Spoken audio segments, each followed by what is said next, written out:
নমস্কার বন্ধুরা। তো আজকে মহাশিবরাত্রির দিন। আজ বুধবার, বাবা মহাদেবের শিবরাত্রির মাথার জল ঢালার দিন। আজকে প্রথমে বাবার মাথায় দুধ জল ঢাললাম, তারপরে ঘি ঢেললাম, তারপরে ঢাললাম দই। দই ঢালার পর বাবা সমস্ত বাবার উপরে থাকা নাগেশ্বরের মাথায় তার এই একই রকম ঘি, দুধ, দই ঢাললাম।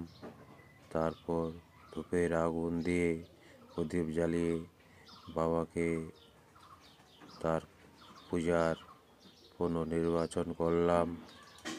নির্বাচন করার পর তারপরে আছে বাবা ভোলেনাথের পাশে থাকা আমাদের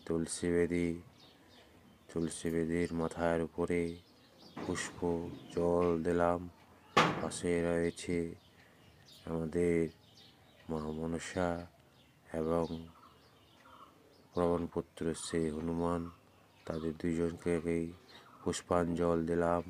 পুষ্পাঞ্জল দিয়ে তাদের মনের কাছে আরাধনা করলাম। আবার ভক্ত তাকে যেন মঙ্গল কামনা করে এবং বাবা ভোলেনাথকে ডমরু বাজিয়ে তাকে জাগ্রত করলাম।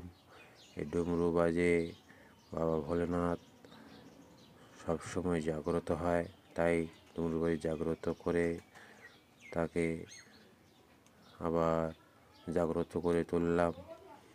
এরপরে পাশে থাকা মন্দিরের পাশে বিষ্ণু দেব রয়েছে। তারপর মহাদেবের কাছে প্রার্থনা